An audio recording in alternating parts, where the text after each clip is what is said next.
Hi, welcome to Arkintel. Europe is racing towards a green future, but the price might be its own prosperity.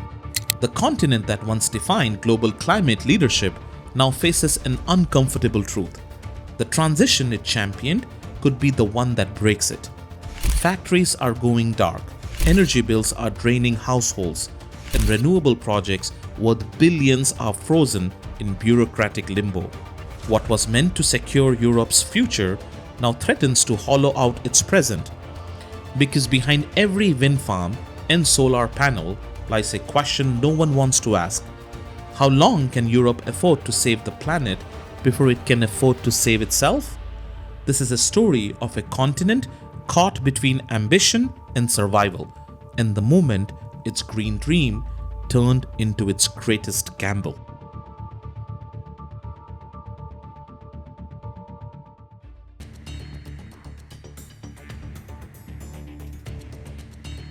Energy in Europe isn't just expensive, it's become a strategic liability.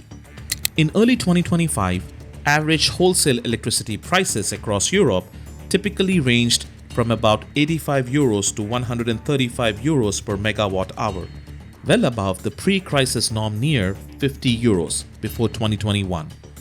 Gas eased from the 2022 spike, but in Q1 of 2025, the Dutch TTF benchmark hovered in the mid-40 euros per megawatt hour, the highest since mid-2023. Households are feeling it, but industries are breaking under the weight. Steel makers, chemical producers, and fertilizer plants are struggling to compete with American and Asian rivals that enjoy far cheaper energy. Some are relocating operations abroad. Europe's industrial base, once the backbone of its prosperity, is eroding under costs that make production barely profitable. Since 2008, EU steel output is down roughly 30%, with about 100,000 direct jobs lost. The green transition was supposed to secure Europe's energy future. Instead, for now, it's exposing how fragile the future really is.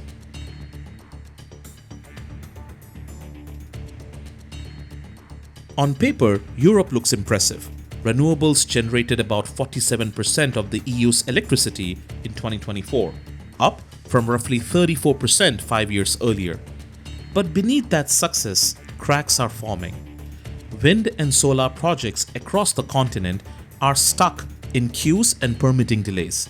Around 1,700 gigawatts of renewable and hybrid projects are waiting for grid connection across 16 countries, several times what's needed to hit 2030 goals. The infrastructure can't keep up. Annual grid investment needs already exceed $70 billion, and total upgrades of roughly 584 billion euros are required by 2030. Without those upgrades, much of Europe's clean power risks going to waste. And public patience is wearing thin. Energy bills remain volatile. Protests over wind farms are rising, and local opposition is stalling new transmission lines.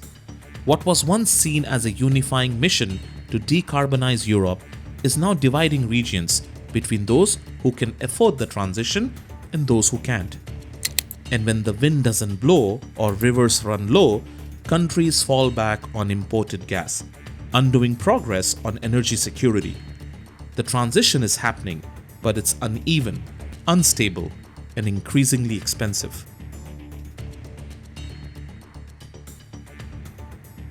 Europe's industries face a brutal dilemma: stay and absorb high costs or leave and survive elsewhere. Energy-intensive sectors like steel, cement, and chemicals make up a large slice of manufacturing value add, yet they are being squeezed by high electricity prices, tight carbon rules, and cheaper competition abroad. The numbers tell the story. EU industrial production fell by a little over 6% between late 2022 and late 2024. Germany, the bloc's industrial anchor, saw weak output and lower energy use from factories, driven not by efficiency but by cutbacks and shutdowns. And that shift isn't hypothetical, it's happening now. Major players like BASF have scaled back in Germany, while pushing big new investments in China and the United States, where power and gas are cheaper. Aluminium and fertilizer producers have cut output or shut plants entirely, citing unsustainable energy costs.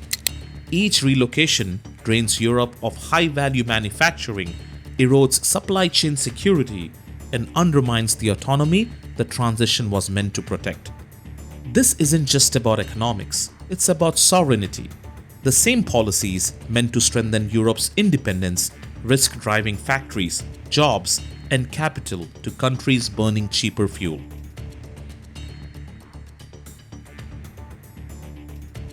To save its transition, Europe is trying three big fixes. First, nuclear revival. After years of political resistance, nuclear is back on the table.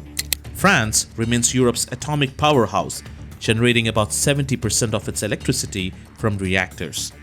But now, countries like the Netherlands, Poland, and even Germany are reconsidering their phase-outs.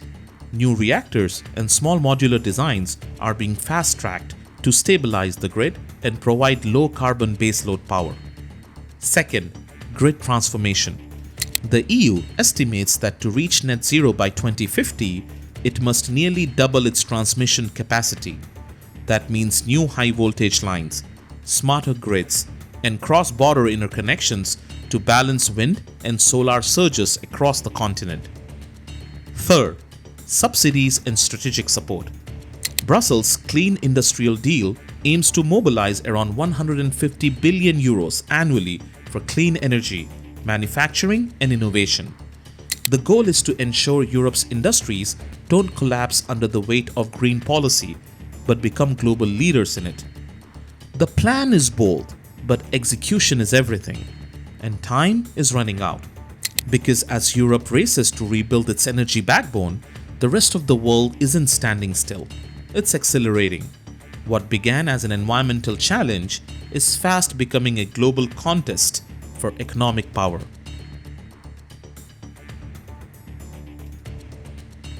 Europe stands at a crossroads. The path forward is clear. Invest massively in nuclear, grids, and clean manufacturing, or risk losing industrial relevance altogether. But every solution comes at a cost. Nuclear plants take years to build. Grid upgrades strain budgets. Subsidies raise inflation and debt. And while Europe spends, competitors like China and the United States are racing ahead with cheaper energy and looser rules. And the pressure is mounting fast. The US Inflation Reduction Act has already drawn huge clean tech investment, while China leads in solar, EVs, and critical minerals. If Europe hesitates, it risks becoming a buyer, not a builder, in the next industrial revolution. The real challenge isn't going green, it's staying competitive while doing it. Europe's gamble isn't whether it can go green, it's whether it can stay rich while doing it. Europe's energy transition is both a triumph and a test. It's one of the most ambitious climate projects in history and one of the most expensive. If Europe can coordinate policy, modernize grids, and rebuild its industrial base with nuclear and clean tech, it could emerge stronger, cleaner, competitive, and independent. But if delays persist, if energy costs stay high and industries flee, the continent could face a slow economic drain that no rhetoric can reverse. The green future is coming, but the price of getting there may decide whether Europe leads it or collapses trying. If you found this video insightful, make sure to check out No Water by 2030. In this video, we break down how pollution, overuse, and climate stress are accelerating global water shortages. We uncover the hidden fight over water rights, explore breakthroughs like desalination and recycling, and reveal what must be done before 2030 to avoid catastrophic disaster. Click the video to watch now.